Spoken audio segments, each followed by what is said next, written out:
Oh, yes, light up those pumpkins, everybody, because we are live. Let's see who else is awake and alive out there tonight.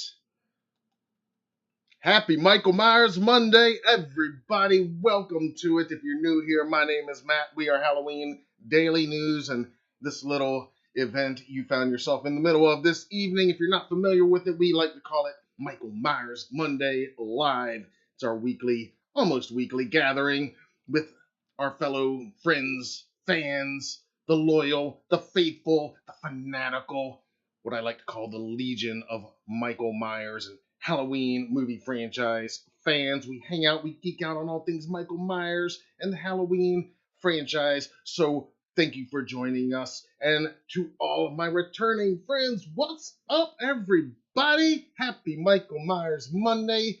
You made it. We're here. You made it through another week. In our case, it's been 2 long weeks since our last Michael Myers Monday live stream here on the HDN channel. So that means you made it 2 weeks and you made it through another Monday.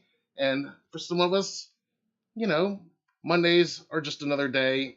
For others of us, Mondays carry a significant hardship. We like to ease that hardship as much as possible and give you something to look forward to end your Monday evening right here with Michael Myers Monday Live. So we are celebrating because you're here, you made it, you survived, I survived. We're all here together. We're gathering. What's up, everybody? I see a lot of familiar names and faces already lighting it up in the live chat. Let me start by giving a shout out to one Mr. Rob Windsor, our first super chat of the evening, dropping in a cool 999 to kick us off in style tonight. Thank you so much, Rob.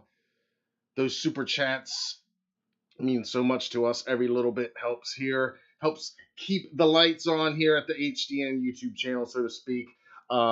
We do have the super chats enabled. We've got merch for sale. We've got channel memberships open, $5 a month, trying to build that community up just a tiny bit bigger. And then we're going to schedule our very first members only live stream event. So I do see some members in here. Of course, some of our illustrious members. Lurch Andromeda is in here. Patrick Ring has checked in as well. Let's see who else. Scrolling back up here, I know David Suber and Megan Wagner were among the first to check in earlier today. Michael Myers, of course, checking in silently, stalking us. Teen Wolf in the house. As always, love it. Welcome. Happy Michael Myers Monday to you all. I see Phil has checked in as well. Who else do we have in here? Brett Patrick, another illustrious channel member. Welcome, sir. Halloween Vibes is in the house. Jason Yost as well. Excellent, excellent, excellent. I see Solid Saturn. Awesome. Thank you for checking in. Let's see. Dulce Shomar, are you going to Spirit Halloween 2023 stored for this year? I'll be going to the stores. Absolutely. Absolutely. I can't wait till the Spirits start opening up. Yes, we'll be doing our store walkthroughs like always at Spirit and many other stores as this year picks up. Let's see who else has checked in here. Did I miss anybody? Darlene in the house. Million ideas as well. Excellent, excellent, excellent. All right, lots of friends in here. And again, if you're new, don't be shy. Let us hear your thoughts in the comments below or right here in the live chat tonight. Now, I do think we've got a fun show here this evening. I think I've got some fun stuff for us. It's going to be kind of low news-wise, though. I mean, I do have a few small news bits to discuss here tonight for you, like always. Nothing too breaking news, too urgent, but some fun stuff nonetheless, and some fun flashback material. We're going to look back at a couple of my past interviews with some Halloween Haddonfield franchise alums, as well as some throwback video, taking us back once again to 2018 Pasadena, 40 years of terror, and some other fun stuff. First up, though, for today's show and tell,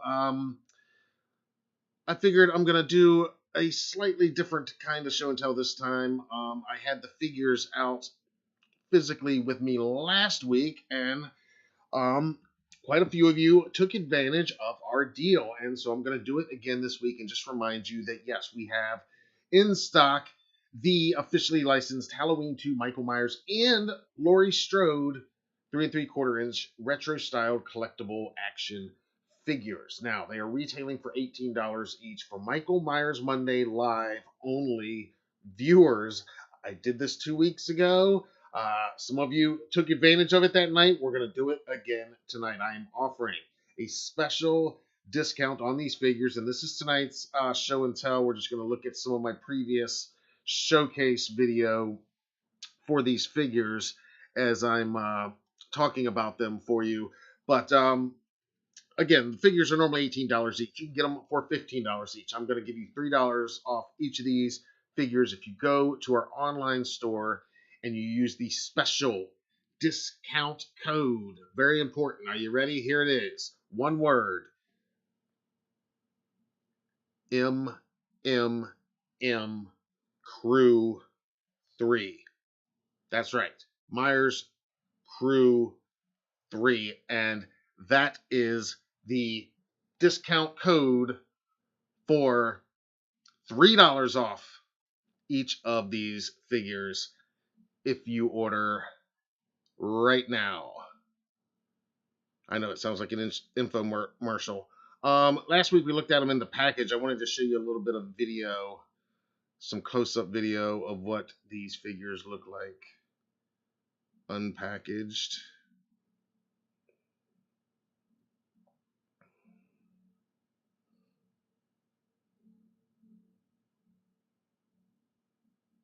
There's Laurie in her bloody hospital gown, bandaged up with the pistol. Love all the details and the accessories that these figures come with.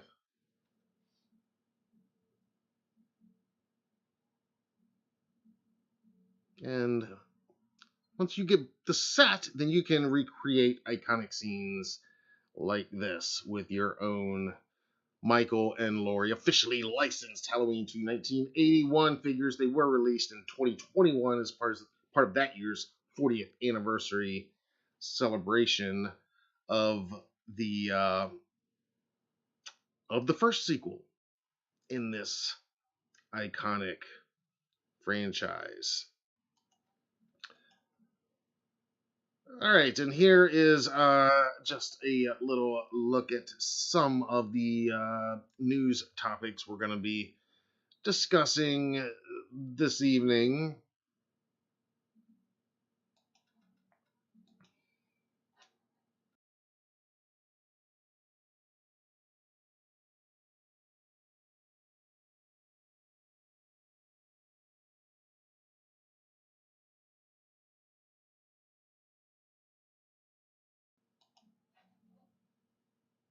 Now, I know we did talk quite a bit about 45 Years of Terror during our last Michael Myers Monday live stream 2 weeks ago. By the way, I want to thank you guys for your patience with me with not doing a live stream last Monday. Had some other housekeeping stuff had to take care of, so to speak. All right, give me just 1 second. Talk amongst yourselves, and then we are going to get into our first news story of this evening, which is, as you can see, 45 Years of Terror.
Okay, sorry about that. I am back. We are going to get into the news right now, but once again, a reminder, if you want that discount, $3 off those figures, and that is special for you guys, the Michael Myers Monday Live crew. That discount code is Triple M Crew 3. That's MMM, and then the word crew, CREW 3, and that will give you $3 off. Either or, the idea is you get them both, because I think you can't have Michael without Laurie and vice versa. You gotta have them both. You gotta have the set, right? All right. I'll check in here on the live chat here for just a second. Lurch says Mondays suck, but Triple M and HDM make it bearable, and he loves that. Well, we love you for that, Lurch. Another esteemed channel member. Thank you so much. Teen Wolf says, I'm this close to getting all pouty for Tots not releasing their 8-inch Myers figure. They promised it over a year ago. Yeah, that has not come yet, huh?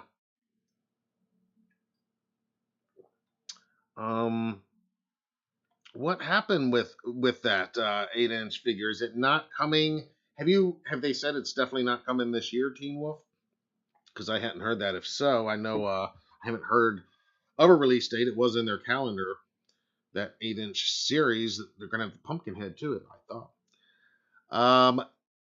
Let's see here. Teen Wolf, let's be real, Robin had it coming. Yeah, I had to. I'll give credit to where who posted that meme today. But yeah, you guys let me know what you think about using the memes as a thumbnail for Michael Myers Mondays.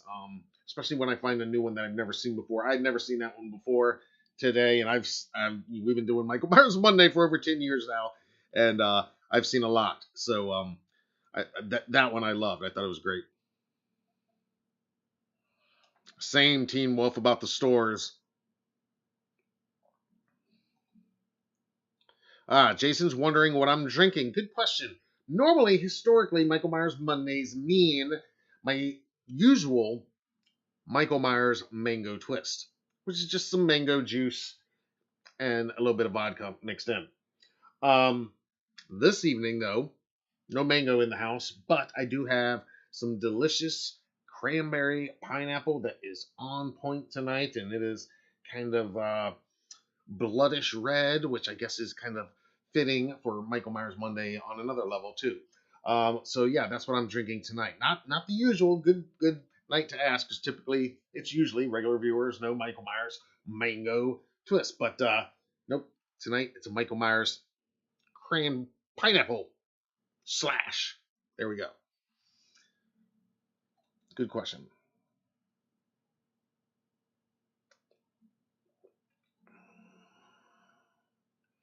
All right, let's jump over here into our first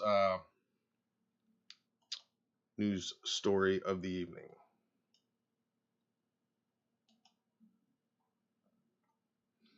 The October has checked in with our update. 137 days until H45. I like that. I like that. Thank you, Jason. Yeah, it is damn tasty. I gotta say, it is damn tasty. I've been loving me some pineapple juice lately for some reason. I don't know. I've been on like a pineapple kick, and I don't know. Good old vodka cranberry is always good to me, but yeah, that pineapple in it, woo, yeah, it is on point. Let me tell you. All right.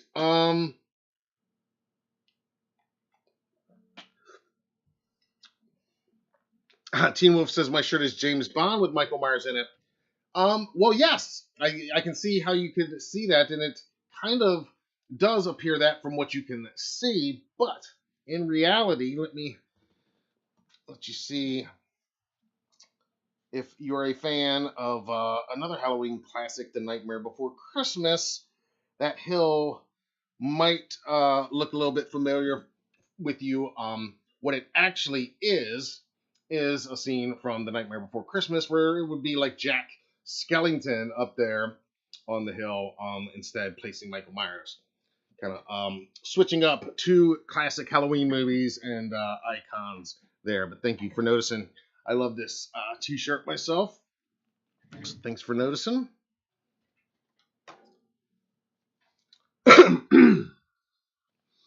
All right. Yes, you guys are ready for Pasadena. Got the countdown clock going. I love it. I love it. Um, since we last got together, um, there were quite a few more guest announcements. Now we didn't get any today. I was kind of hoping we would get another guest announcement today for Michael Myers Monday, but since our last report 2 weeks ago, um, quite a few more Michael Myers actors have been added to the guest lineup for what is going to be the most epic Halloween franchise reunion event of all time. I think it's safe to say that. I think they just keep getting bigger and bigger and bigger every 5 years, and by all accounts, everything we're hearing, this one's going to be bigger. I mean, you guys bought out the VIP tickets in 7 minutes. So I think that right there is a pretty good indication of what we're dealing with. For those that don't know, just to recap real quick, this started with the 25th anniversary of Halloween way back in 2003. They did the 25 Years of Terror event. And then, as a result, every 5 years since, there's been a massive franchise reunion fan convention event in Pasadena, California. Right there in the neighborhood where the original Halloween was shot. And it brings together all of the franchise alums that you know and love, as well as, many. I mean, we know and love all of them, but there are many that we know and love from the convention scene and are regulars out there. But then every year, every 5 years, there's always quite a few that aren't regulars on the convention scene, and in many cases have never done conventions, and it's their very first appearance.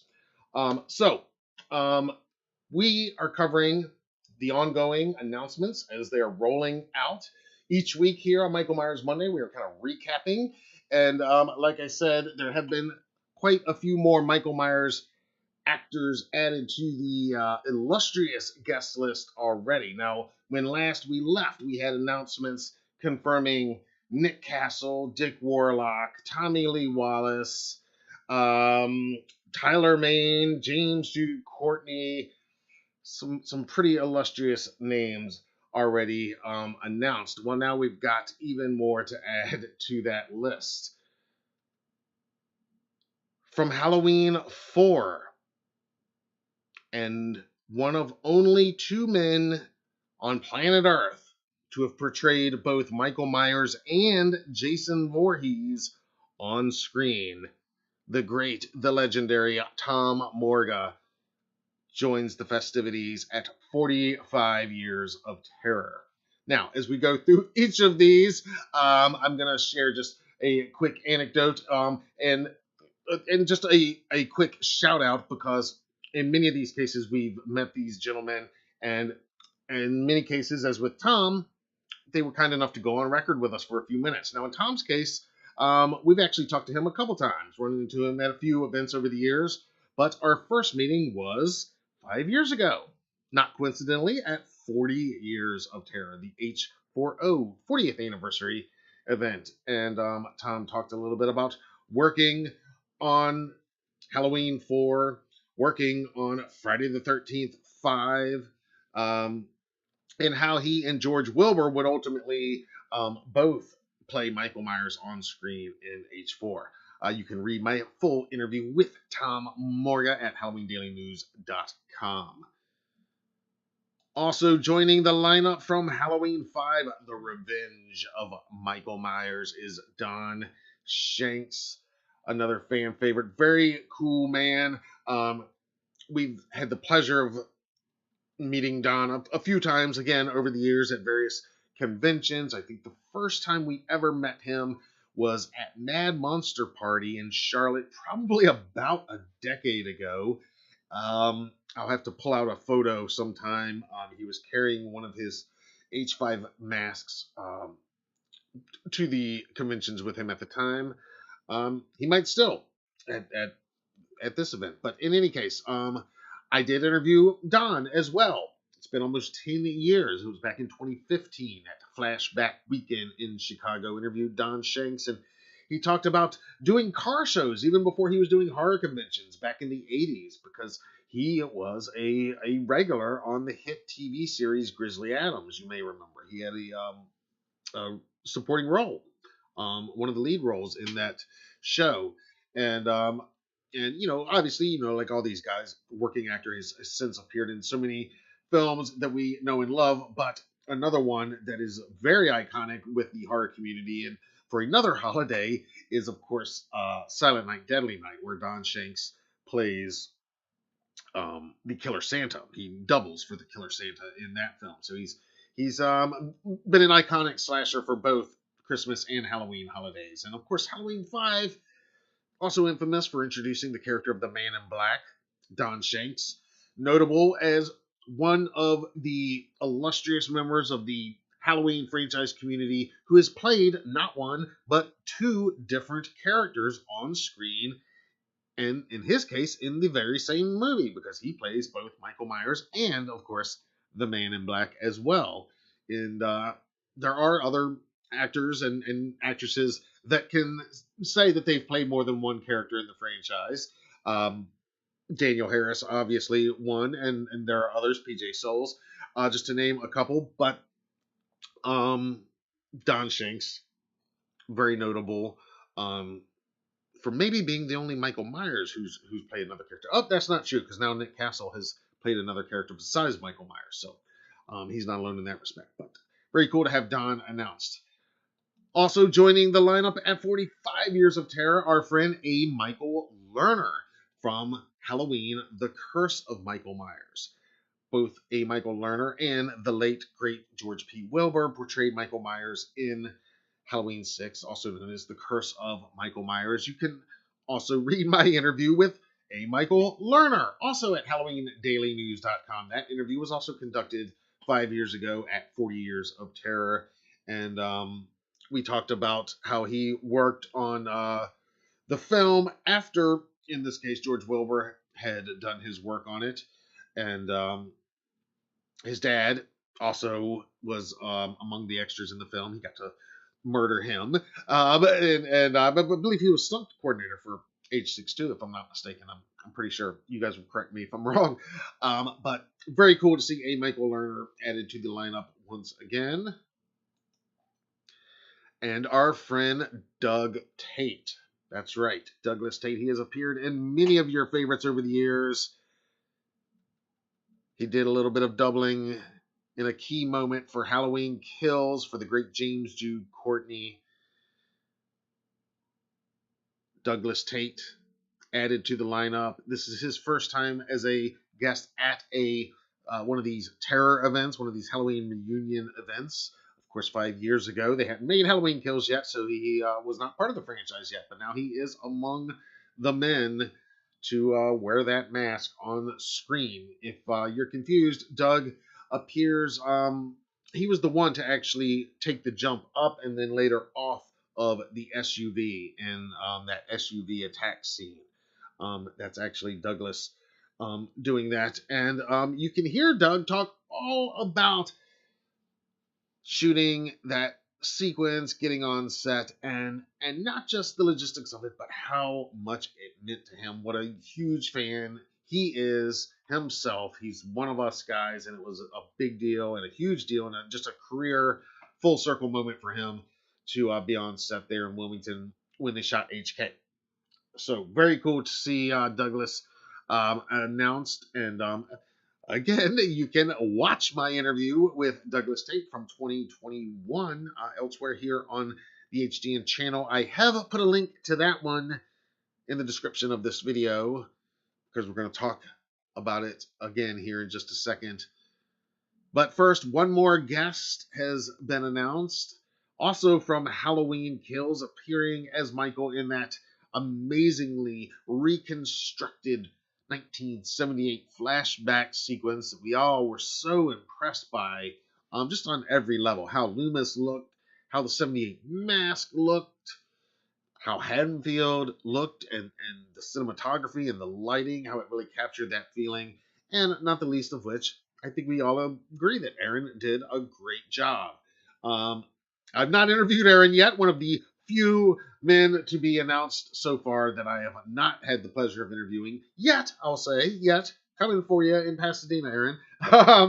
but but I did interview James Dew Courtney, of course, a number of times, and when we talked to him in 2021, when we talked to James in 2021, one of the first things we talked about was his collaboration with Aaron Armstrong on this character and how they both practice the same type of martial arts that is all about gliding, and not really walking or stepping, but gliding over the ground, all of which sounds incredibly Michael Myers and James Dew Courtney for that matter. So obviously they were very much in sync on their portrayal, and it just comes through really cool. And again, should go without saying, but this will be Aaron's first appearance at one of these Halloween reunion events.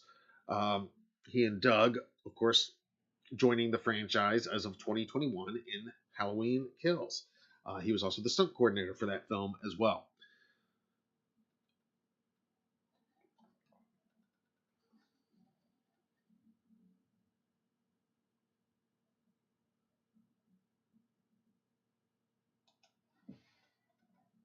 So the event continues to shape up quite nicely.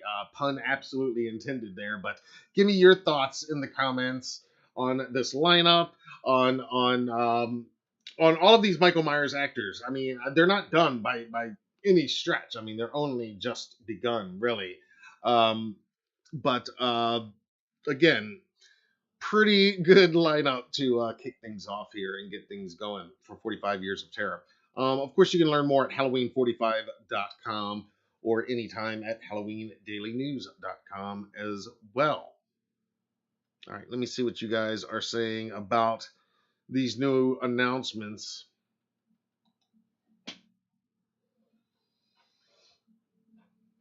Jason's from Reading, PA, outside Reading, PA, really thinking about going.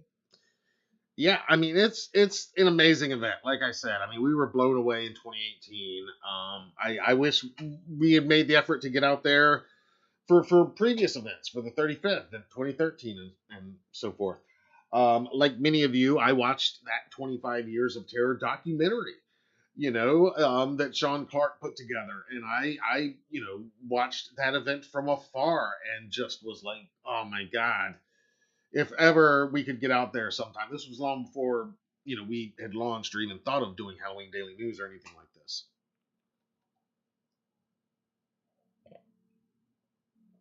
Yes, Lurch. Chris, I'm sure that he'll be announced. I mean, he's going to be there whether he's an official guest or not. They pretty much said so on their show, but yeah, I'm sure he'll be announced as an official guest very soon.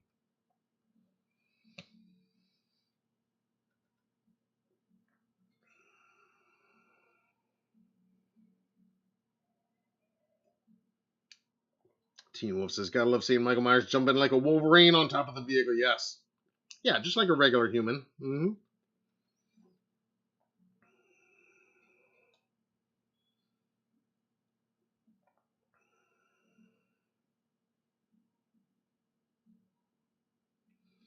Yes, Teen Wolf.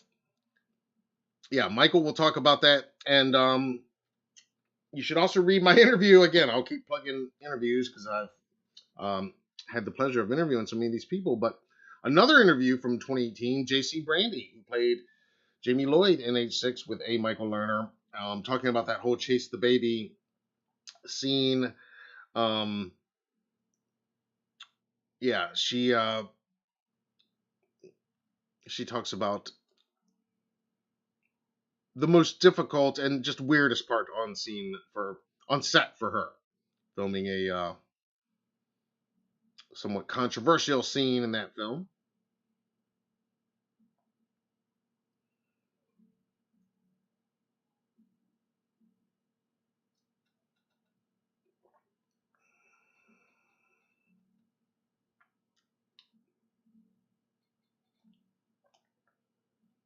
Yes, I think Will Sandin will absolutely be added.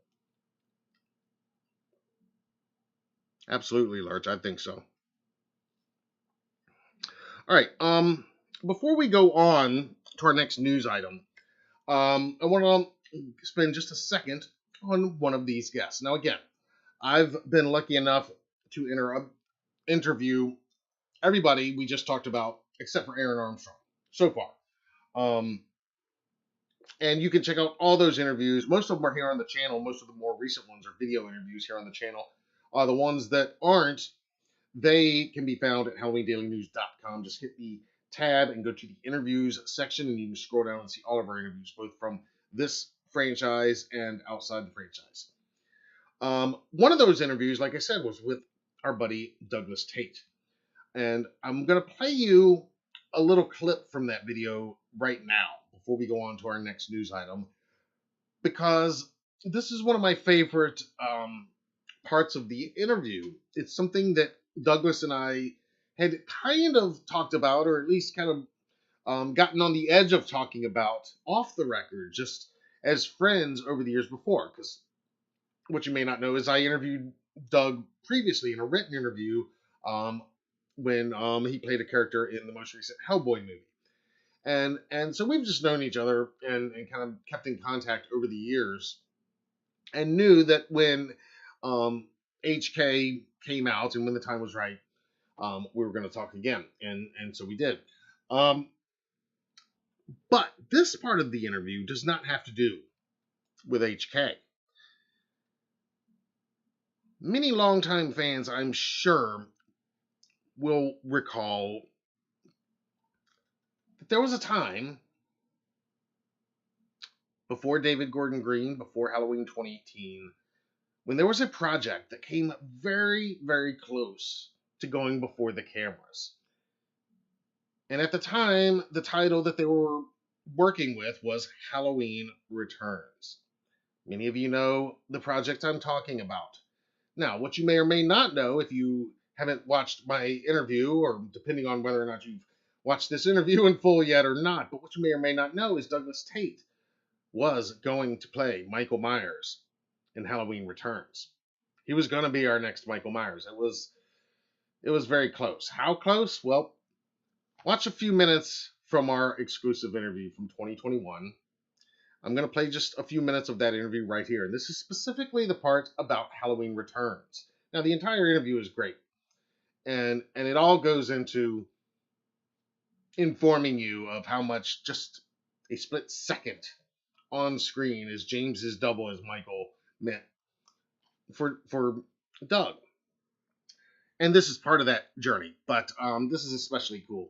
And it's also just remarkable because, again, I've been saying ever since we started doing these live streams here that this is the best time to be a fan of this franchise and this stuff. I mean, we just had 3 movies over the course of the last 4 or 5 years. And we had to wait a long time to get to that point. And there were a lot of false starts and a lot of hopes and like, oh, here we go, new movie, and then nope, it didn't happen. So this is just a little bit of taste of that, a little bit of flashback action from our archives. Check it out.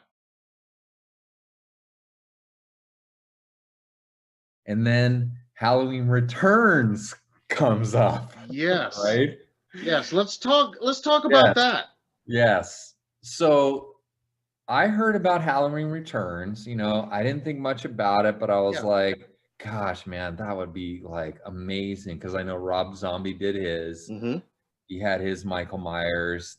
That was already done. I wasn't going to get in on that. Mm-hmm. And then Sean Clark calls me and says, hey, listen, I put your name in because I was with Sean Clark as a signing agent because of Jason. You know, he's my friend. And he's like, I put your name in with Malik. I told him about you. They haven't hired a Michael Myers yet. And I got a meeting for you to audition. And I was like, no way, are you kidding me? Like my whole body just was like, this is absolutely amazing. I cannot believe this. Yeah. So me and him go to the thing. Marcus is there.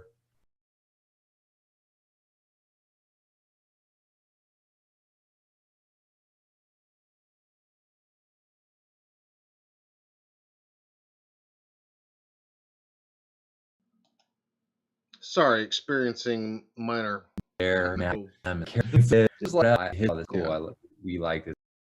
Absolutely amazing. I cannot believe this.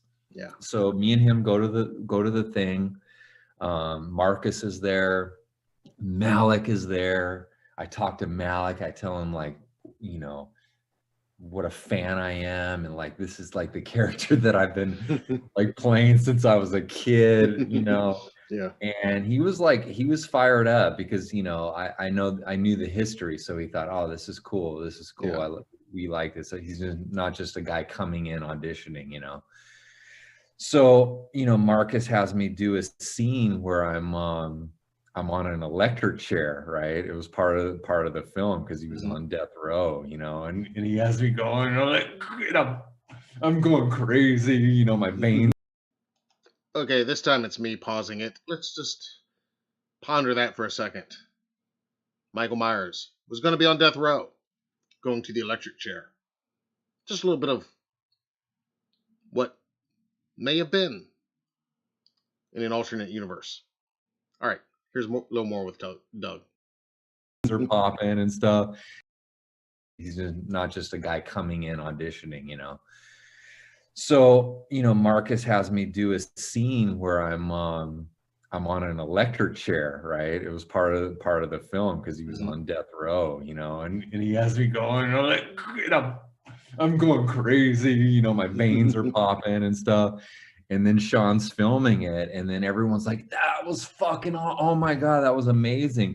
So then me and Malik kept in touch about it. Yeah. And, you know, I never signed a contract or anything, but Malik's like, you're my guy.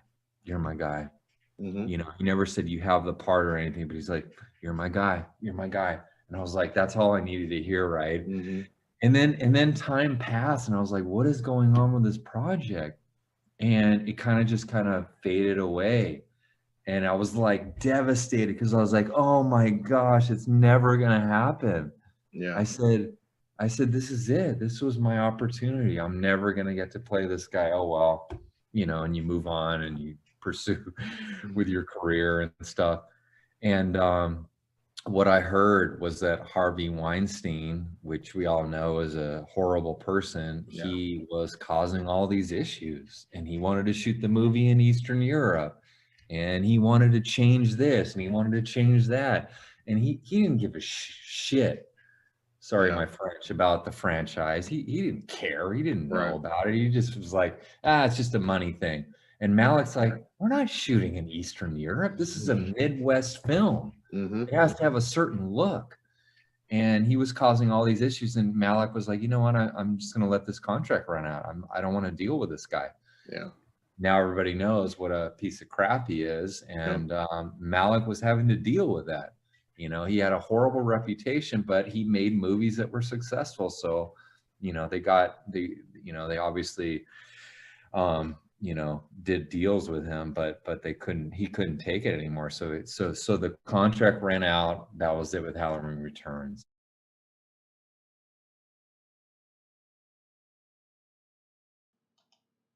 All right. Again, if you haven't already, check out my full interview with Doug. After we're done here tonight or tomorrow sometime. I did put the direct link to that video interview down in the description here. We talk, you know, about lots more. Now, you may have heard Doug mention playing Jason, you know, working with Sean and doing appearances as Jason. And again, if you didn't know, if you were unaware, Doug TAIT is the other person, the only other person besides Tom Morga to have appeared on screen behind the masks of both Michael Myers and Jason Voorhees. And they're both going to be in Pasadena together, both these guys. The only two on the planet to play both Michael and Jason. That's pretty damn awesome, I gotta say. And they're both really class act, cool guys, obviously. And I say obviously because if they weren't, then I wouldn't be speaking. quite so highly of them, and so pleased with the interviews that they gave us. But I mean, they were just amazing and awesome. My wife even made like a necklace and gave it to Tom's wife, and it was all really cool. And our relationship with Doug even goes back further to our film festival. He started and his wife directed a short film that we ran at our festival a few years ago, and all. Great stuff, great stuff. Anyway, check out that interview, all of those interviews when you get a chance, and let me know what you think about the lineup for 45 Years of Terror. The lineup so far. Far from done, obviously. But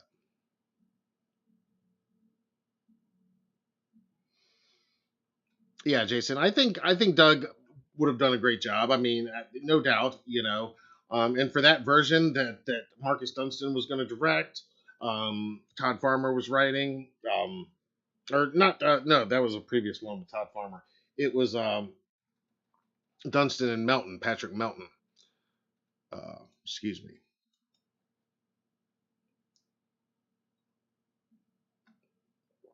He's the Dracula of slashers.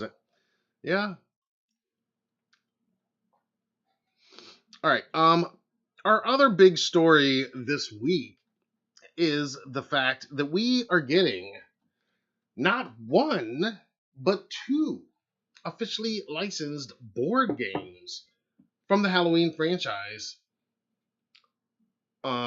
After there being none forever, and now all of a sudden this year there are two. Now, we talked just recently about Trick or Treat Studios' officially licensed Halloween 78 board game, in which you can play as Michael Myers or you can play as 6 other characters from the original film and try to survive the night with Michael stalking you.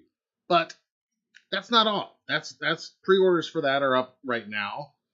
But we are also getting an officially licensed Halloween 2 board game. That's right, Halloween 2, the 1981 Halloween 2 with Dick Warlock as Michael Myers. Let's go over here real quick. This comes from Talking Shape, where they interviewed Anthony Massey about his work on the new Halloween 2 the game, which is going to be released through Fright Rags. It is made by Stop the Killer in collaboration with Fright Rags, and this is their third collaboration in the Stop the Killer series of games. This one, of course, based on the 81 sequel Halloween 2. And we even got a trailer that we can take a look at here, where it's pretty cool. The trailer, they actually recreate a couple iconic scenes and scenarios from H2, as you'll see here. I'll just play a little bit of it. I might talk over it a little bit, but I mean, I love the creativity and everything they've got going on here. And then there we can actually see a little bit of the game itself. Now, if you go to the Talking Shape podcast, you can listen to their full interview and get much more details about the game. It sounds really cool, but there's a little quick glimpse at the game board itself and some of the game cards. You'll see over there on the left, you've got the arrow that you spin. You've got different weapons down there. You can see the hammer is one of the pieces. The details are really cool from what we can grasp right here.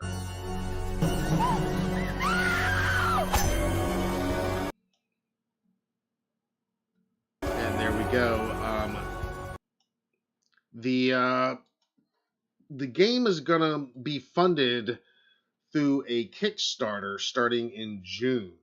And people that get on the Kickstarter will then be obviously the first to get their hands on the game. Now, I don't know if that'll be the only way to get it is to be a part of the Kickstarter. I don't know how Fright Rags and Stop the Killer have done their previous games. So if you guys know, you can tell me. But um, this sounds pretty damn cool. You guys know what a huge fan I am of the original H2, of course. That goes without saying. And so uh, I just think it's fascinating that here we have Trick or Treat and Fright Rags. Who's answering whose challenge here? But in any case, the original Halloween and the original Halloween sequel, both coming to us in the form of board games. You could have a double feature game night now, actually, with both of them, I guess.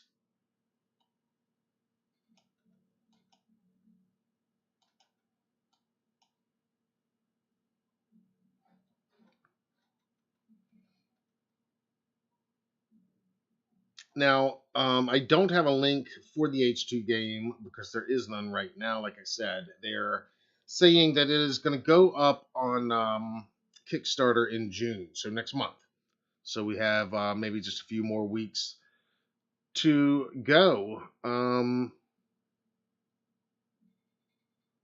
The previously they collaborated on a Silent Night, Deadly Night game, as well as a My Bloody Valentine game.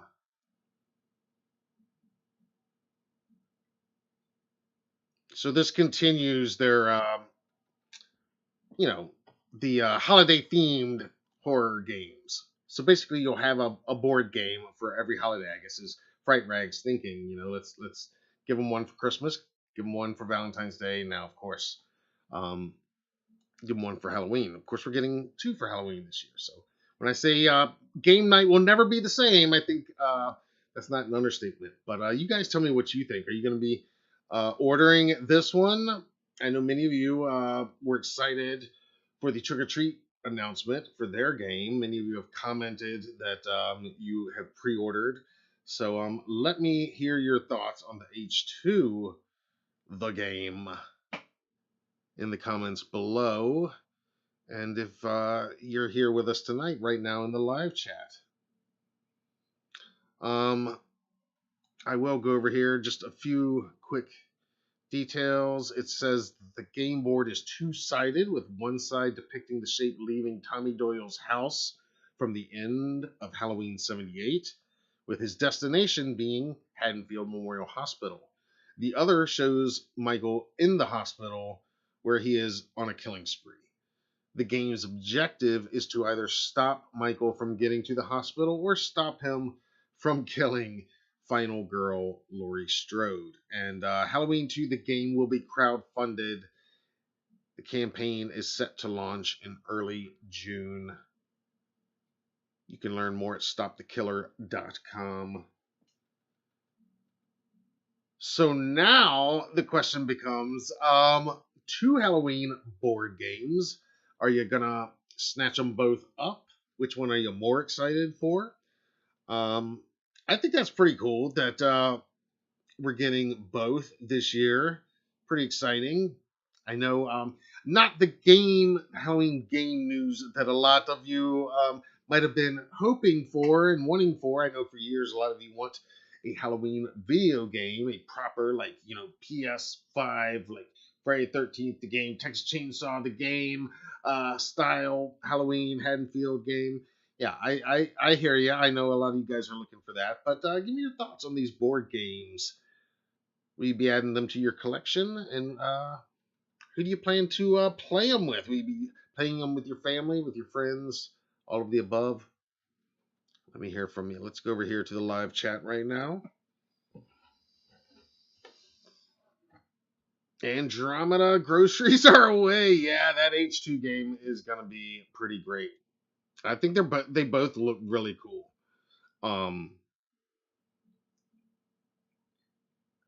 Sam Eichner says H1 has been delayed until September. Okay. Yes, Jason, that's what I'm talking about. The equivalent of like a video game. Yeah, there's so many possibilities. I mean, just different versions of Haddonfield, where if they could get the rights to all of the sequels, could you imagine what they could do with a game? Of course you can. You guys can imagine. Of course you can. But let me put that into your brain. Just imagine a video game like the Friday the 13th, the game, like the new Texas Chainsaw Massacre, the game, Gun Media. We know they do the right thing. They're doing Leatherface right now, so they're got their hands full with that right now, and understandably so. But what they could do with a Haddonfield based Halloween officially licensed game. Moody says the game looks super fun. Yeah, I mean, it looks really cool. Both of these look really cool. I'm stoked to play them with my wife and son, and maybe if we have some friends over. Not that we have friends over very often, but if any of you guys are in town.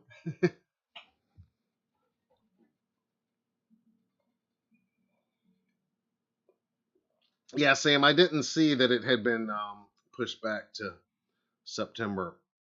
Okay.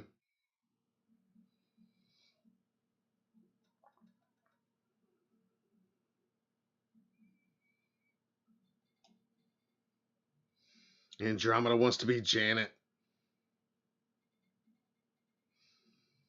That's a good poll question. Remind me, I'm going to write this down actually, because that is a good poll question. Maybe next week's poll. I've already set up this week's. It's already just been scheduled. I think it just went live about 2 minutes ago. But who's your favorite nurse at Haddonfield Memorial Hospital? I'm going to write that down right now. Favorite H2 nurse. Yeah, that might be a poll question. But for now, go ahead and answer here in the live chat. Who's your favorite nurse? Andromeda wants to be Janet. Who do you want to be?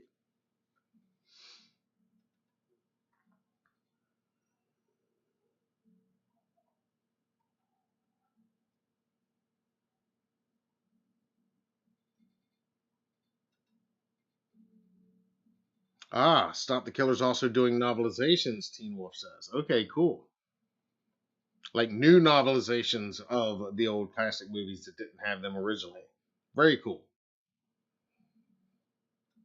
Brett calls Karen. Yep, I hear you. Larry goes with Janet.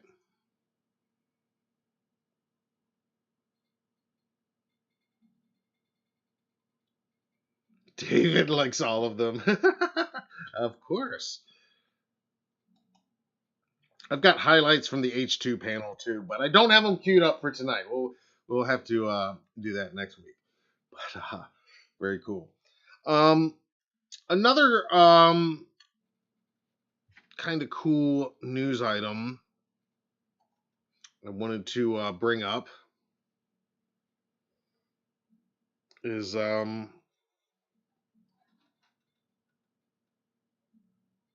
where is it? It's not exactly what we might call news per se, but it is a I guess viral video. It's a video that came across my feed today, fittingly on Monday, and honestly, it's just a little too adorable not to share with you guys because you guys get it more than anybody, and will absolutely love this. What we've got here is a wedding where the ring bearer, as you'll see, comes out in the most badass wedding attire I've ever seen. I've talked about it before that we shoot. I photograph weddings a lot for our photography business. That's one of the many services we offer. We take all kinds of photos, portraits, and stuff. But I've got probably hundreds of weddings just over the years. This is the coolest ring bearer entrance I've ever seen, and that's saying something because I've seen quite a few of these weddings over the years. Let me play a little bit more. Now, I won't turn the sound on only because they are playing the John Carpenter theme, and I don't really want to get hit with a copyright here, but I mean, how cool is this? The nephew comes up as the ring bearer. I mean, got the knife up there, the mask. Beautiful sunset happening there.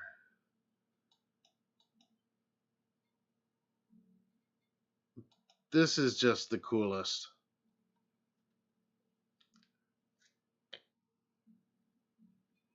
And you can see the officiant. They say, "Do you have the rings?" You know, they're playing. It's clearly a setup. "Do you have the rings? Where are the rings?" And then the Halloween music comes on, and here he comes, and everybody is just rolling and loves it. Um, I'm sorry, but this is fucking awesome. It is just so great.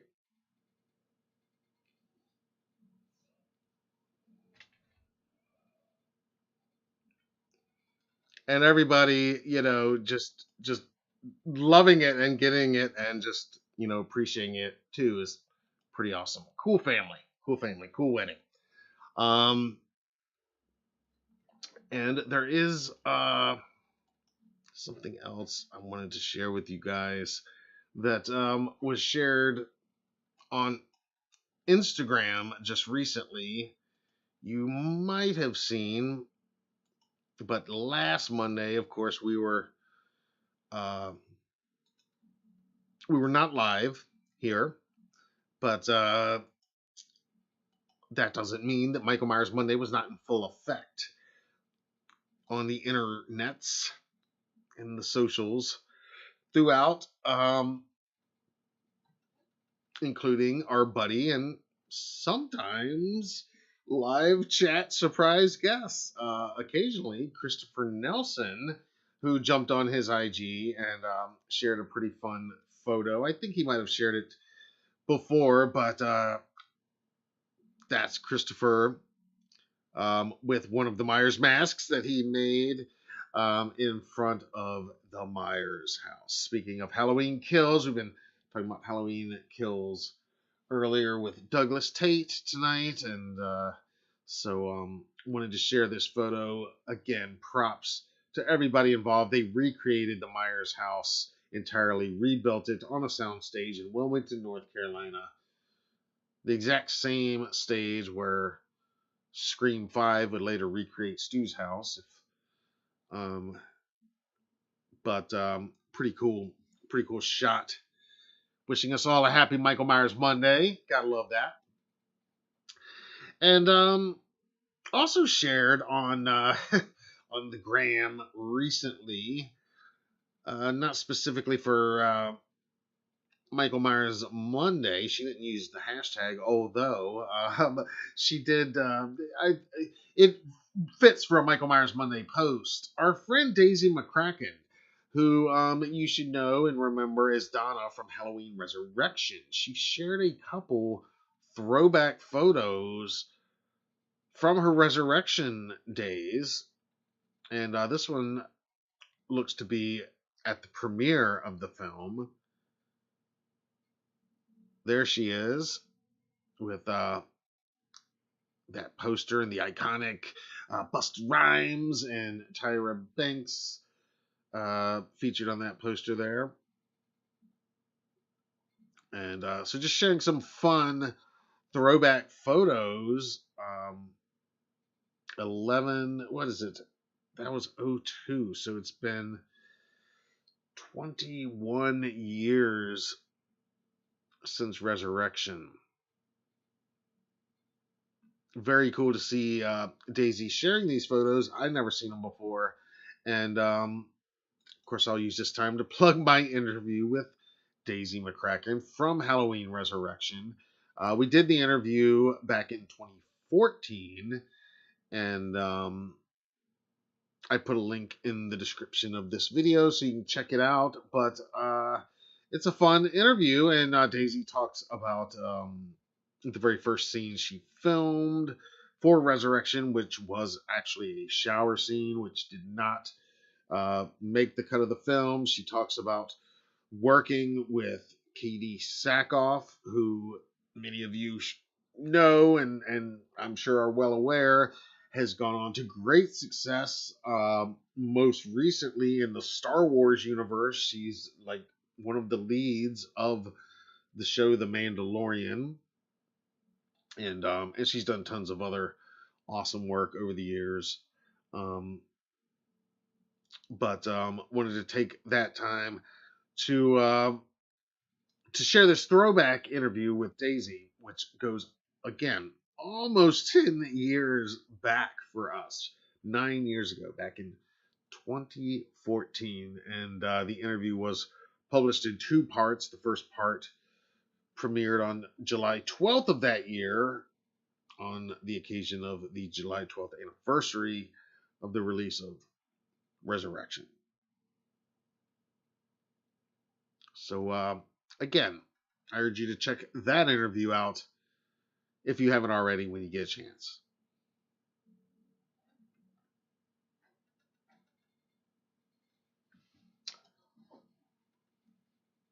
And I don't know if you guys subscribe to our friend Darnell's channel. He is the Myers Fan 25 on YouTube. It's been a long time follower and supporter and friend of the channel and of the HGN brand. So I want to give him a shout out. He just dropped a brand new interview with Brad Lurie of Halloween Resurrection. Lots of Resurrection talk tonight, I know.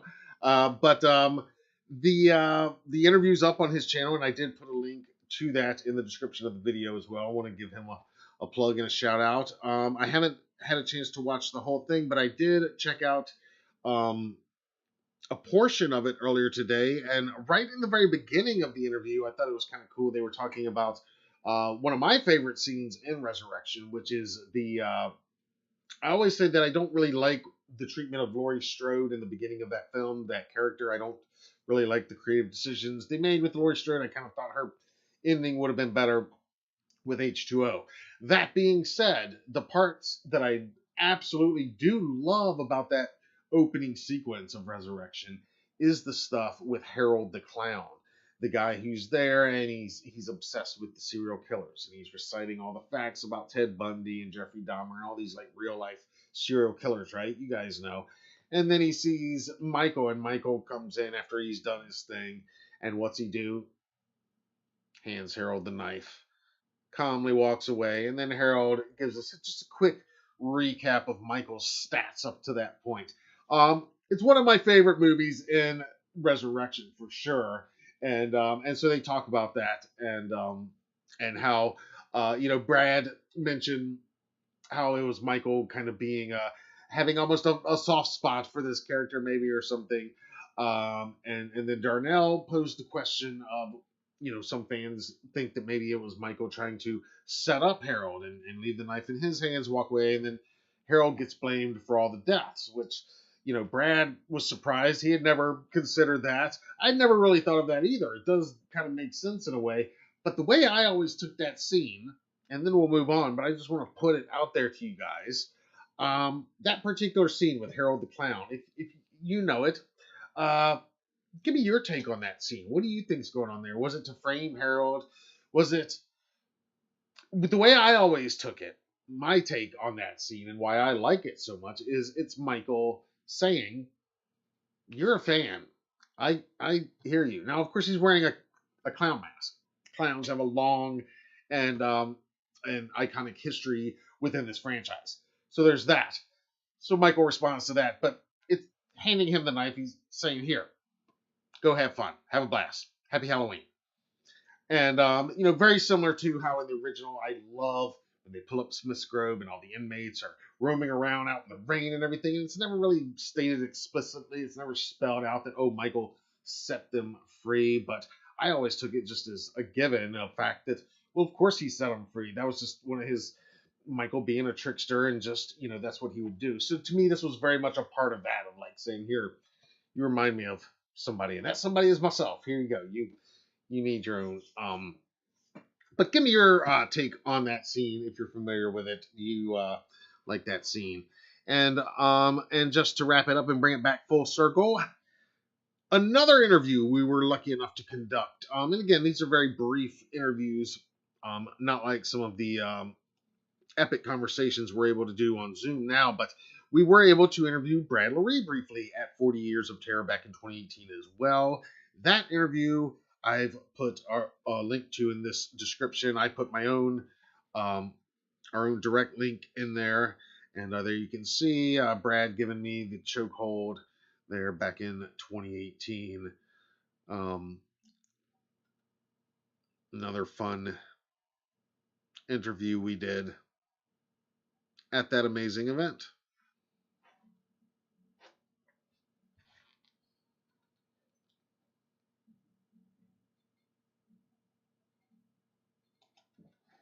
All right. Now, what we're going to do. Oh, you guys like the photo. Nice. Yeah, Michael never hurt fellow mental patients. That's right.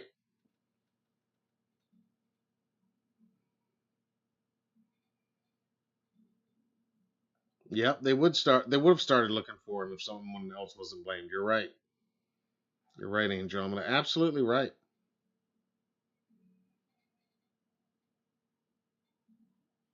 Michael loves clowns, so definitely do see him going to see a clown, maybe to chase away what emotions he had after killing Lori. Yep.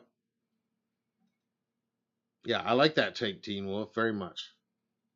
And like Andromeda, like you said, he never hurts his fellow mental patients. Yeah. Very cool.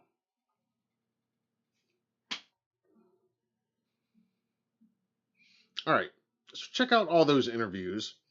And just real quick, while I'm on interviews here on the channel, I know it's getting late on midnight, but I got a few other things to share with you guys. Not on this franchise, but you guys know we cover lots of other franchises, including the Scream franchise. And with our interviews, we love to have the icons on. I like to think that we have nothing but icons on for our interviews.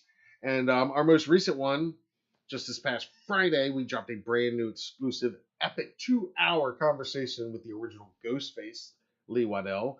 I urge you to check that out. It does tie into the franchise slightly because he does talk about working with John Carpenter. That was his very first job as an extra on the set of Christine.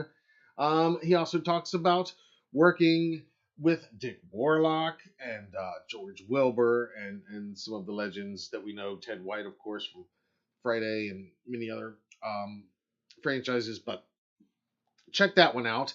And here's a little something just for you guys. Again, not exactly related to this franchise, but because I like to give you guys the first heads up on things. Nobody knows this yet. We'll announce it publicly and everywhere tomorrow. I guess this is publicly now, but you guys get the first heads up. My next exclusive interview coming midweek this week. It's very fitting because we just talked to the very first Ghostface on screen. Now we're going to talk with the most recent Ghostface, Max LaFerriere. Ghostface. He is the man behind the mask in the most recent film, Scream 6, and he is the one that plays Ghostface behind the mask in pretty much all the scenes. There's 2 scenes actually where he is not behind the mask, and he explains in the interview why that is mostly story reasons. But looking forward to sharing that one with you later on this week.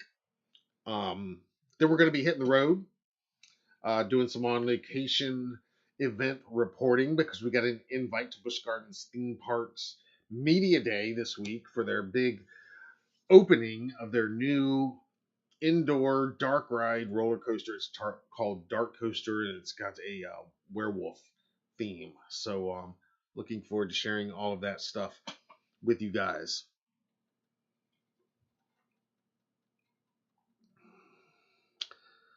All right.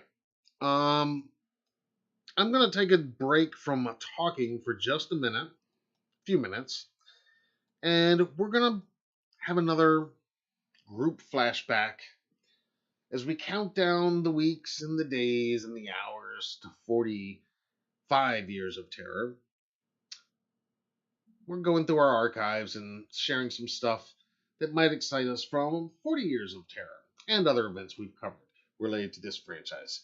Now, this one is a video compilation of some highlights from the 2018 40 Years of Terror Horrors Hallowed Grounds Locations Tour. You guys probably know what I'm talking about. This is Sean Clark's show where he goes around and does the tours of the different filming locations. And each year at these reunion events, the Friday event is a tour of Halloween franchise touring locations. So we were lucky enough to be there in 2018. Now I'll tell you the audio on this is not very good. I apologize for that ahead of time. But again, there's not a whole lot to hear because I wasn't filming during some of the more spoken word stuff, but I tried to put text captions in where possible to let you know what you're looking at if you don't know. So it's about 7 or 8 minutes, and we'll play it, and I'll still be here. I'll be sitting right here. I'll chime in with my commentary here in the live chat as we go, and if I feel a need to say something out loud beyond that, then I'll pause it or mute it or whatever and turn my mic back on. But until then, we'll sit here for about the next 7 or 8 minutes and watch this together, and I'll give you my thoughts and commentary and reactions here in the live chat as we go. And give me your thoughts on these locations if you've attended any, and some of you might see yourself that were there in 2018. You very well probably going to see yourself in this clip. But in any case, here we go. Check it out.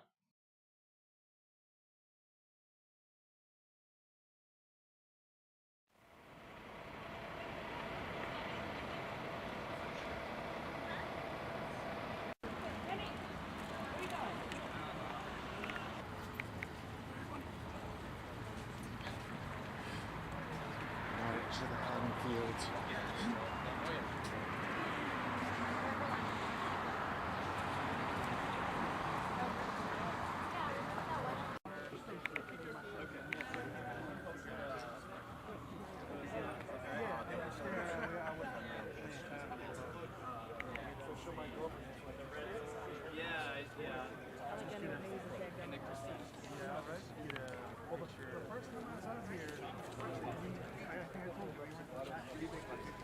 So anybody in my group have any questions, ask me.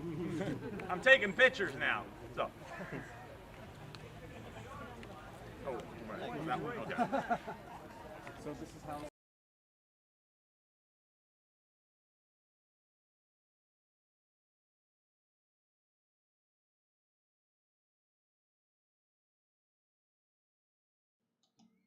I don't know why it keeps freezing up like that. Apologies, guys. Let's see if we can get it going again. That was not an intentional pause. This is the Doyle. Here we go. That's the Doyle. That's the Wallace house.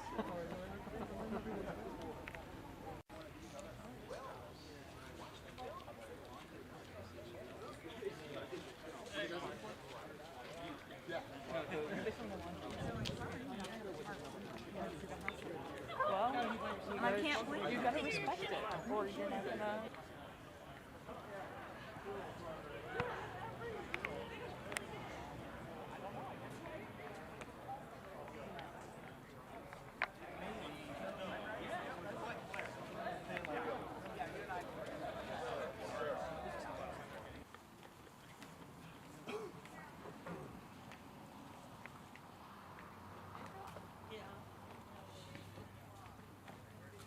Brings in the cross and everything.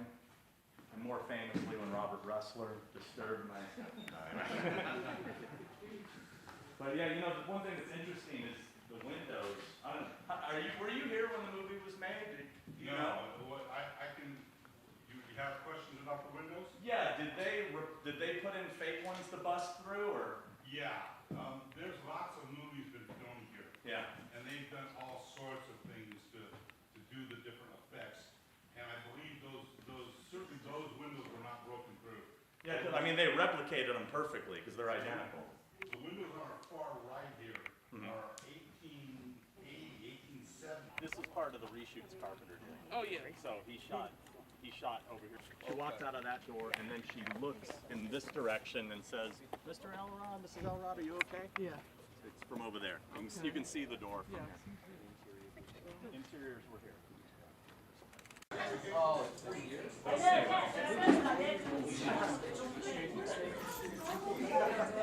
Are you going to be here sometime? I don't know, maybe. Okay. It's going to be fun. So as you can see, now you know why we only sold 50 tickets for this thing. There's going to be a small bar. Kind of framed that way. And then they pan to the TV shop, which I believe, I want to say the TV shop was one of these. It used to be a Domino's, and now they changed it. I can't remember what it was. I think it's the one right behind me. I think that was the TV shop, I believe, where you see all the TVs playing the Silver Shamrock commercial. But anyway, right up around this corner here. Watch the car, don't get hit.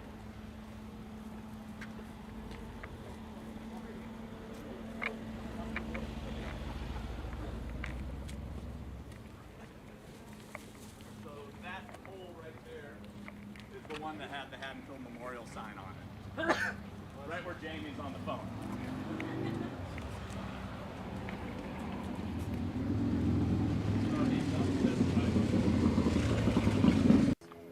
It was in Masters of the Universe, apparently, this cemetery.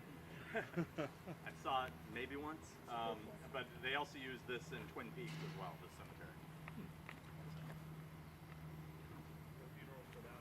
Well, I think, yeah.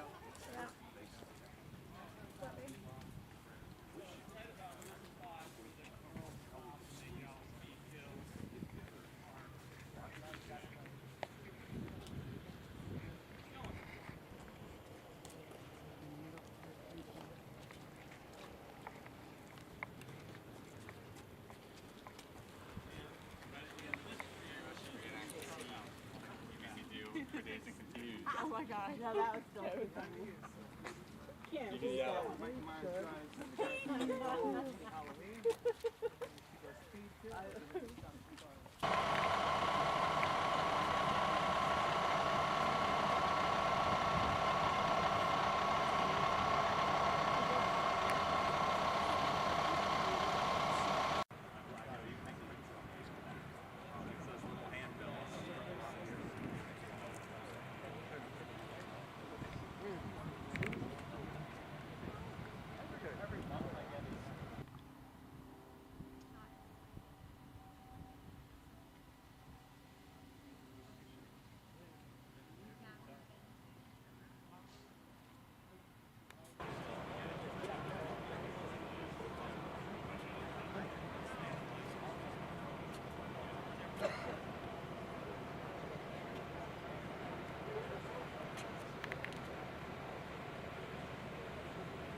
He kind of turns around and starts walking this way along the fence here.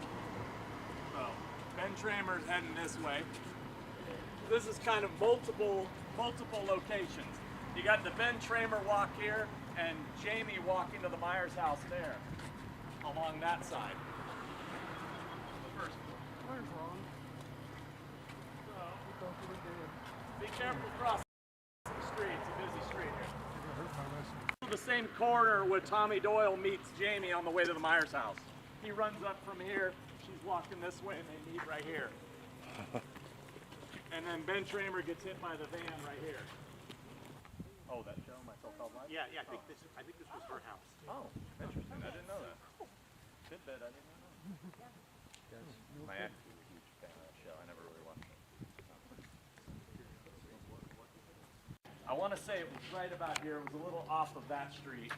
So this was where it was, and he moved it over there.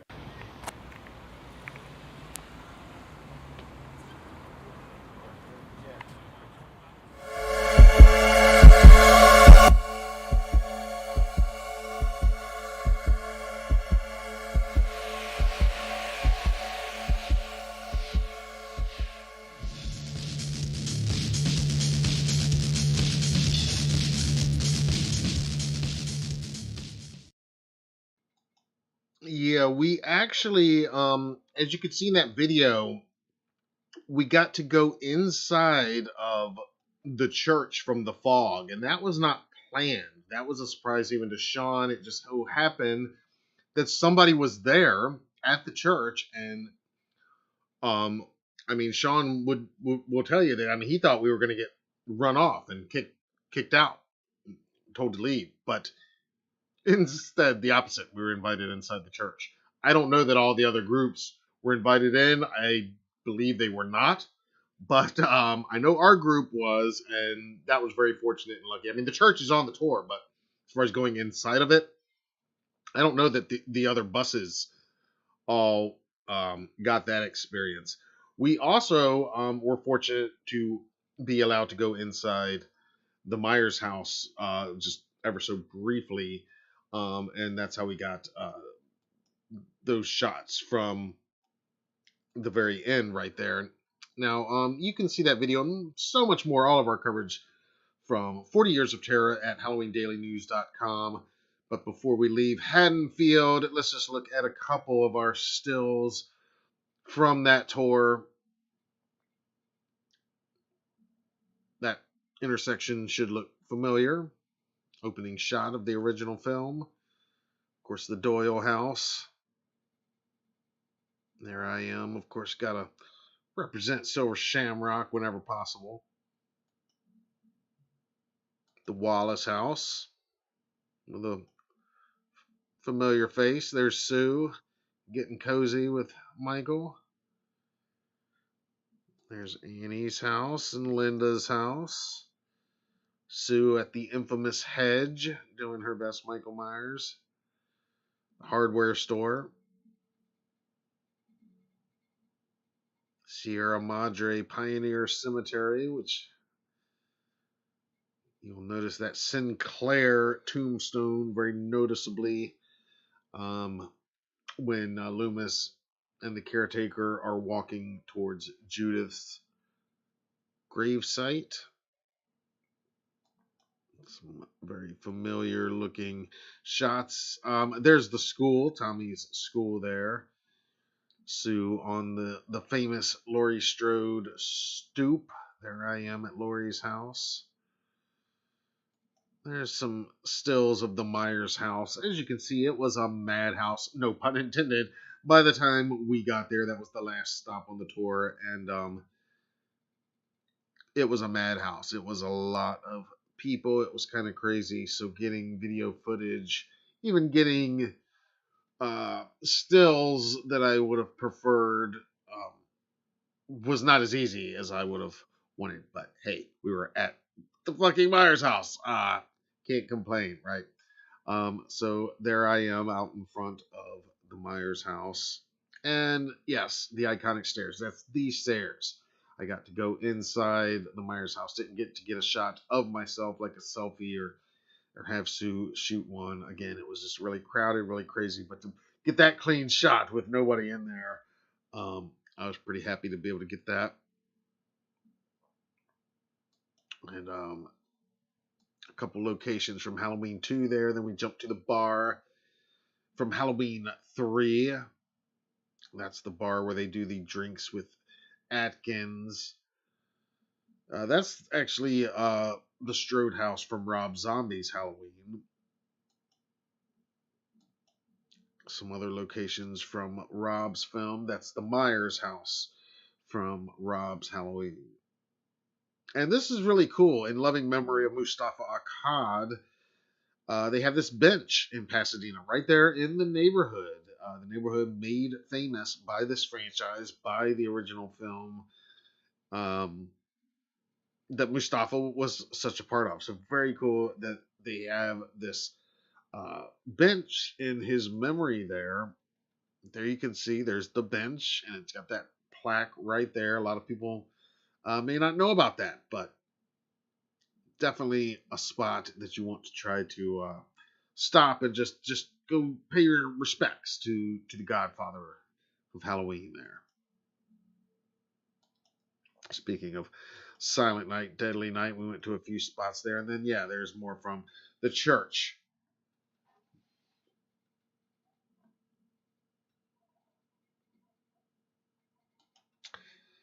All right, it is after midnight, so we're gonna look at some poll results.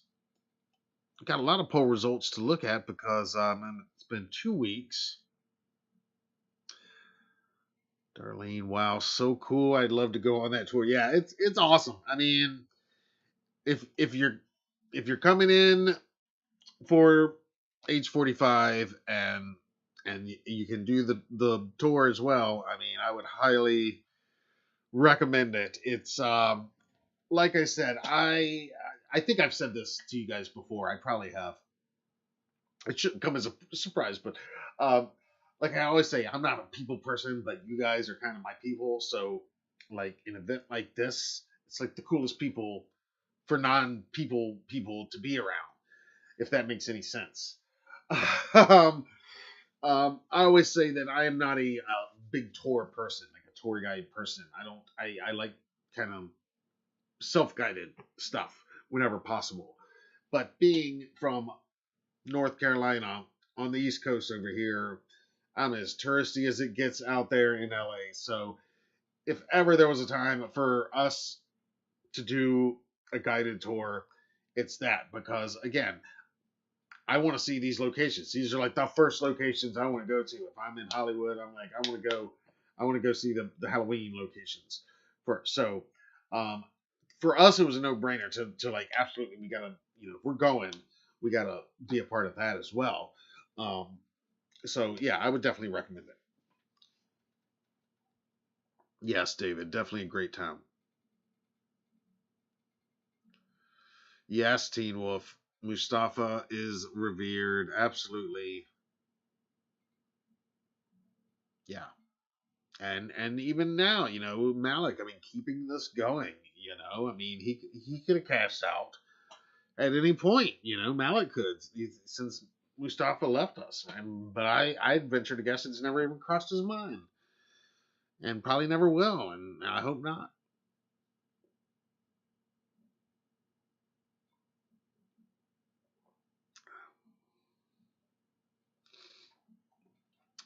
Let's see. Let's pull up our poll results from 2 weeks ago. We asked, who would you pick to direct the next Halloween franchise movie? And wow. Yeah. Maybe I shouldn't have listed him as an option. But hey, as long as John Carpenter is living and breathing on this earth, he's an option. It's a possibility. He could, maybe, one day, return to Haddonfield. So with John Carpenter as an option, he easily decimated all other options with 75% of the vote. 75% of 167 votes, to be exact. Jordan Peele placed a very distant second place with just 8% of the vote, followed very closely by James Wan with just 7% of the vote, actually tied with Ty West, who also got 7% of the vote, and in last place, Ari Aster.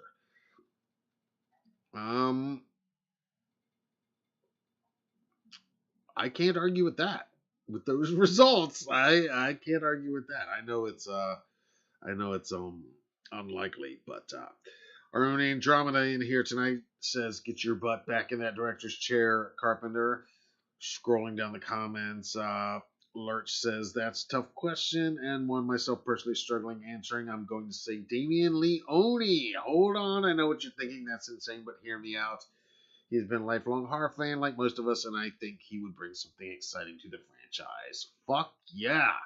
Damian Leone, writer-director of Terrifier, Terrifier 2, doing a Halloween movie. I'm all there for it. Now, in all honesty, having talked to David, I think he'd probably prefer, if he was going to jump in to one of these massive franchises, I think his first pick would be Friday the 13th. When I interviewed him a few years ago, he even told me that he's got an idea and a way into that franchise. But I think he'd probably have a hard time turning down the opportunity to bring to put his signature on this franchise. So cool choice. I like that. David Hyam says John Carpenter all the way for me. Dude says pick Ty West because he has a nice old style approach to his filmmaking. And his films look great and moody. Also, John Carpenter's not coming back to direct another Halloween film. Otherwise, I would have picked him. Ty West, I'm a huge fan of Ty West. I love all of his films. And honestly, back before they named David Gordon Green, when we just knew that there was going to be a Halloween movie and we didn't know who was going to direct it, and everybody was like, who's going to direct it? Ty West was my pick back then for who should direct it. So I would always love to see his take on something like this. I do think he, like Dude says, has a very Carpenter-esque style and overall aesthetic and approach to filmmaking in the best sense. Let's see. Scyther666 says, I adore John, but the last time he directed a movie was The Ward, and that film was kind of painful to watch. Ty West is bringing back a more classic 70s slasher style in his recent films, which work great with Halloween. Another vote for Ty West. I like it. I dig it. I like The Ward. I think the only part that hurts The Ward is that it's missing the Carpenter soundtrack.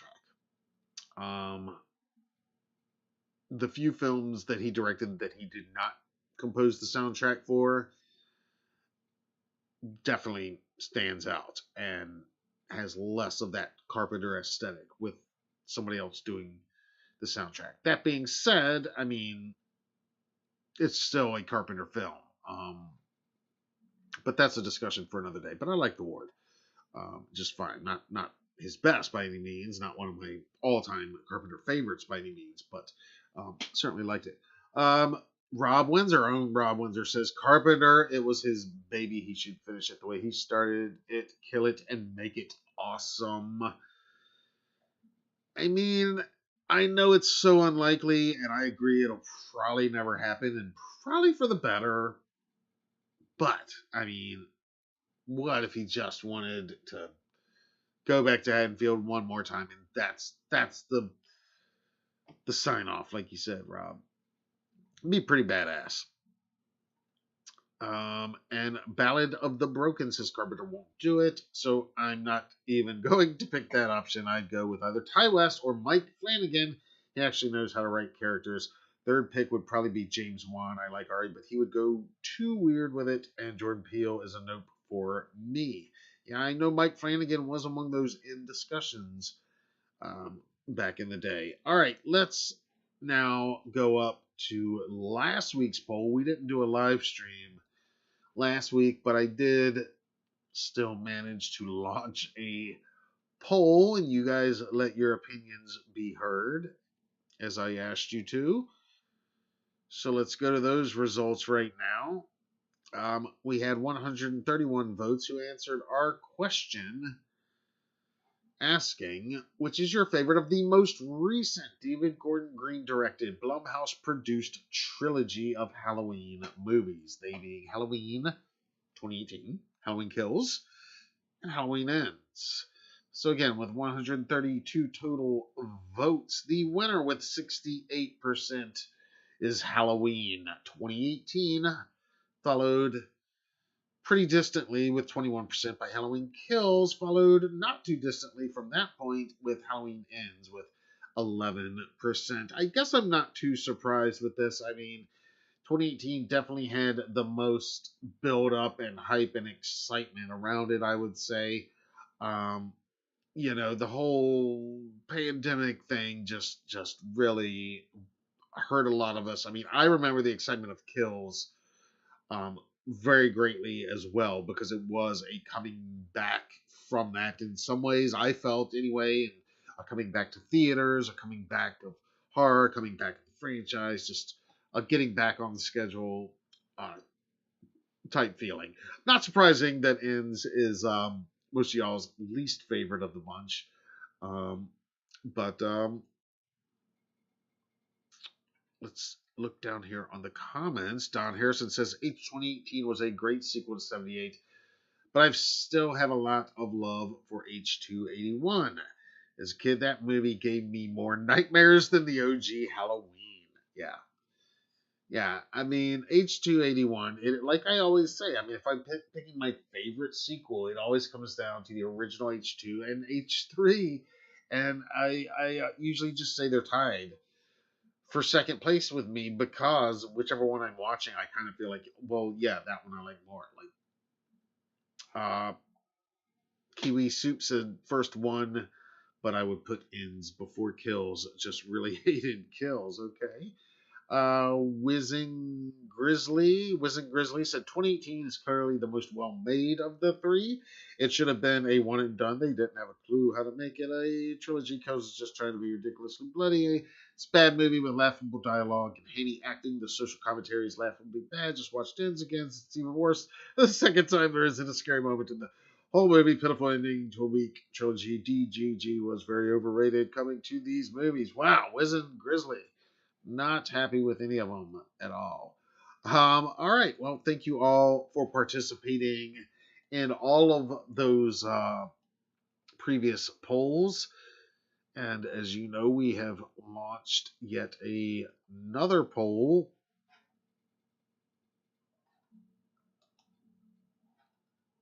Just a few minutes ago.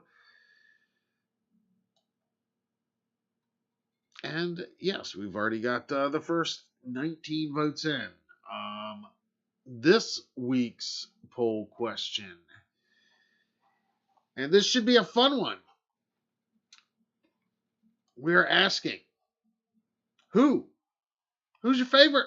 Who's your Michael? Who is your favorite Michael Myers actor? Now, as always, YouTube will only allow me to put 5 options down there in these polls. So I urge you, if your pick is not among these 5, then certainly write it in. And in any case, explain your choice and your pick in the comments. And we will discuss the results during our next Triple M show. As you can see already, the options I put down, of course, the OG, Nick Castle, our buddy Dick Warlock, the late George P. Wilbur, the awesome Tyler Mane, and the amazing James Jude Courtney. And right away, less than an hour after this poll went live with just a few votes in, James is taking the early lead with 63%. 63 as in 1963, the year a young Michael Myers attacked his sister Judith. Nick Castle in second place currently with 32%. Tyler Mane coming in with an early 5% in third place to kick it off. So when we get done here, go over and answer that poll, and we will discuss the results during next week's Triple M live show.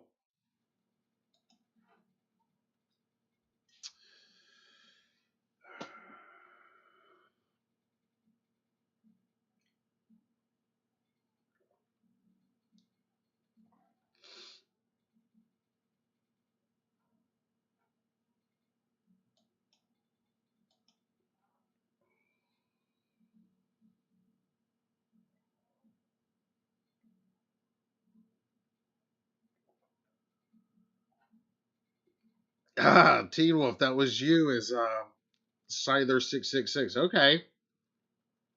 Gotcha. That's funny. Million Idea says it said last time Carpenter made a movie, when have they ever made a good film period since we using that logic? Yeah.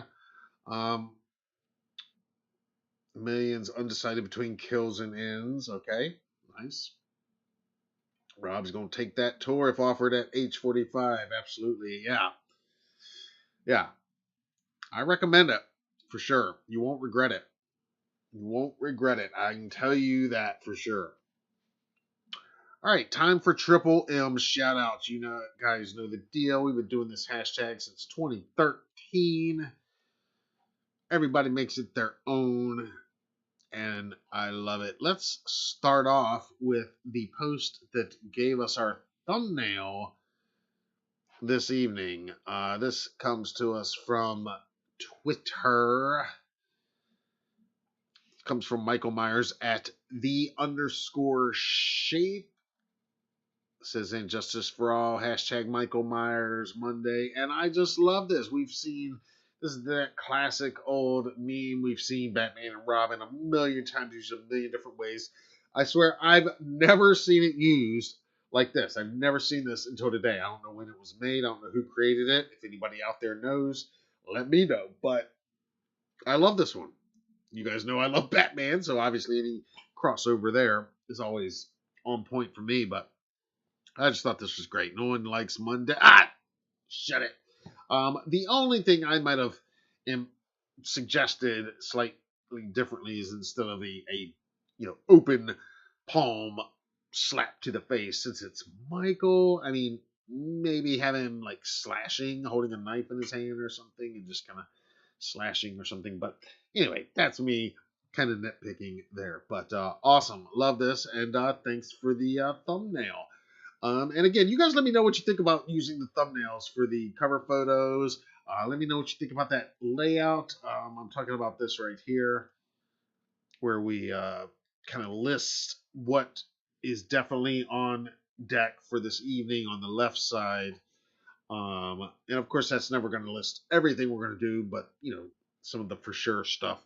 Do you like it like that? Do you have thoughts on it? Doesn't matter. I'd love to hear your input, since you guys are the Triple M loyal and faithful. Another one from Twitter. That's our buddy James at a recent con. And this one comes to us from our Twitter friend Christine Machanska. I hope I'm saying that right. Machanska.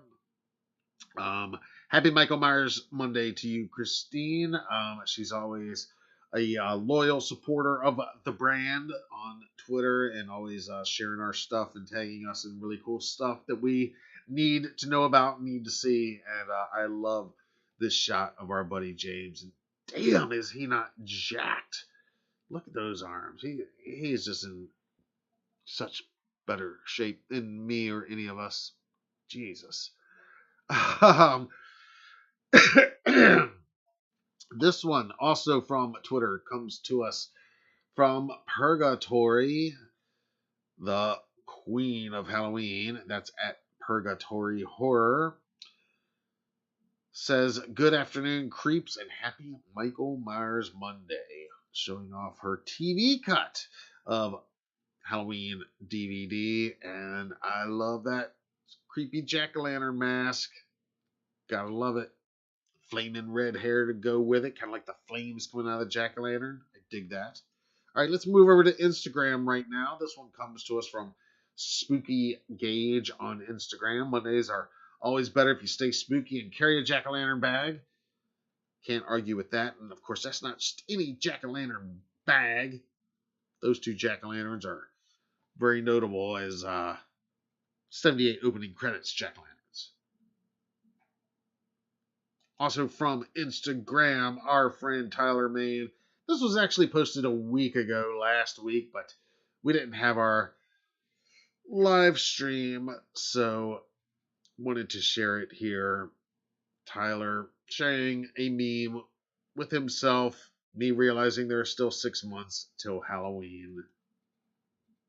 And then there's this picture of Tyler and his wife, Renee, from Halloween, a flashback from days before the film, before Halloween 07. He says it was at a Halloween masquerade wedding for some friends of theirs. And one more today from Instagram, another friend of ours, Great Dag Ferrick. He is on Instagram at Great Dag Official. Go follow him. And he's always sharing killer content from Michael Myers Monday. Absence of light. I'll let you hear just a little bit of this. He's done this remix with Of a psychopath. Chopping up the wrong tree, dog. with Look it. Malcolm McDowell as Dr. Loomis. Check out my interview with Dag. Brand new. It's not brand new now. New for this year.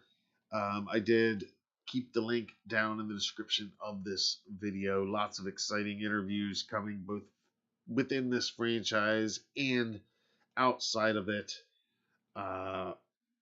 So much exciting stuff happening here at the HDN channel.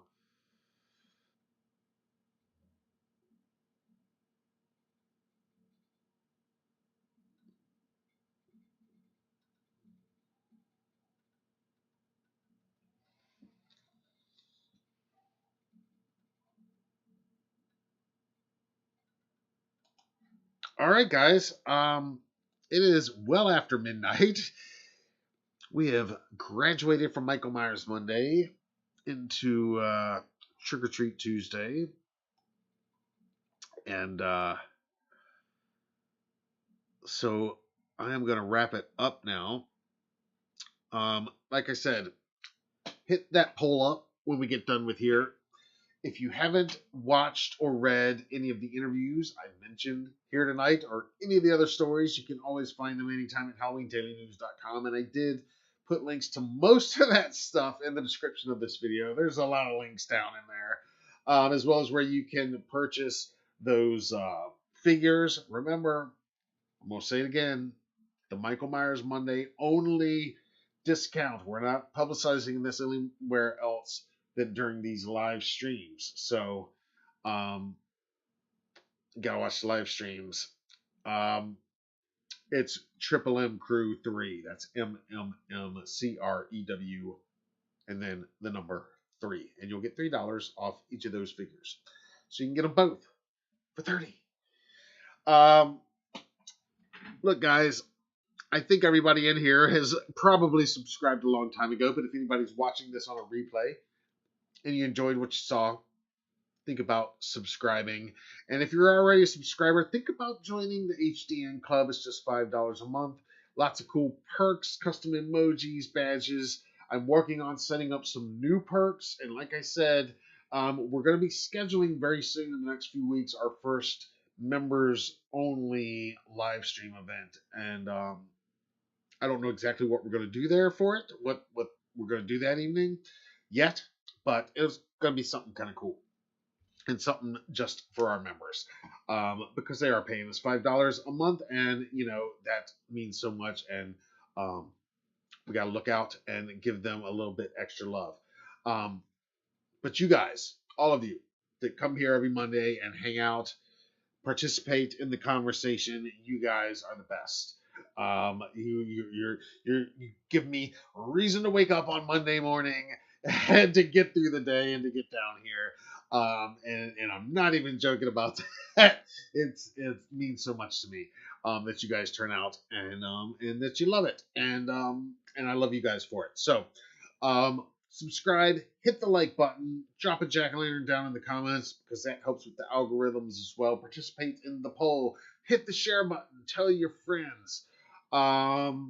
Look for more, lots more exciting stuff coming this week. Like I said, Ghostface from Scream 6, Max Laferriere.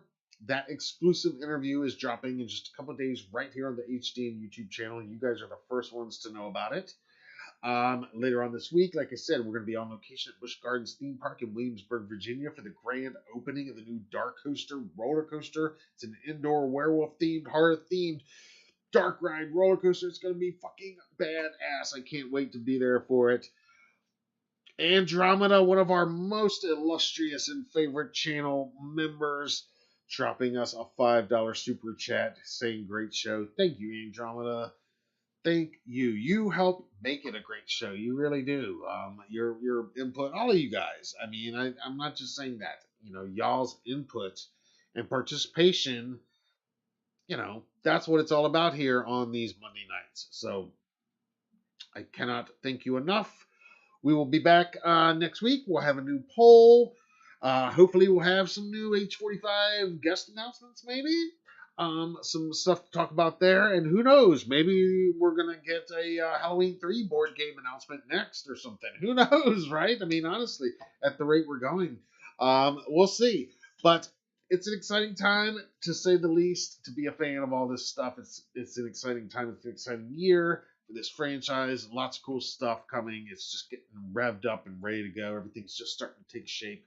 So we're going to be right here to break it all down with you. You guys rock. You guys are awesome. Thank you, thank you, thank you. Thank you, Vibes, for checking out the Ghostface interview. I know you love some Ghostface. Thank you, David.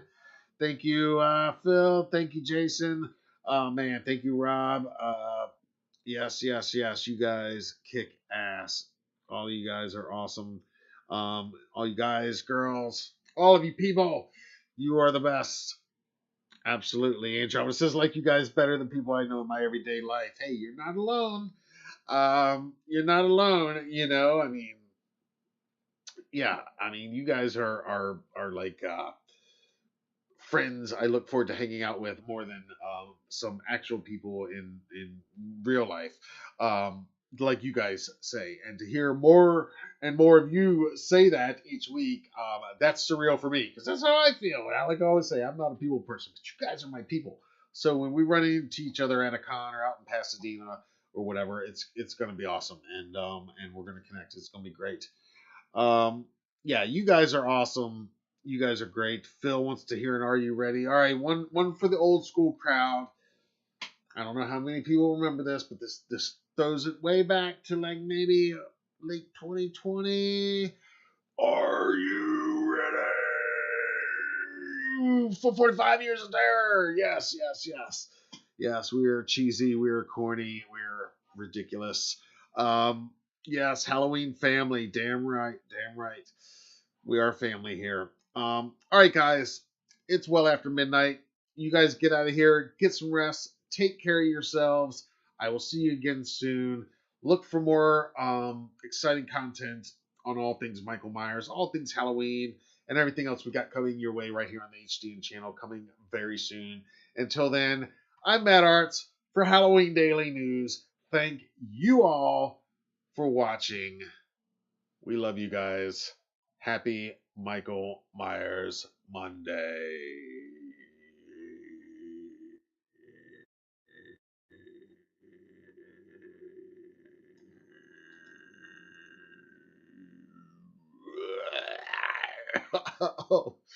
Good night.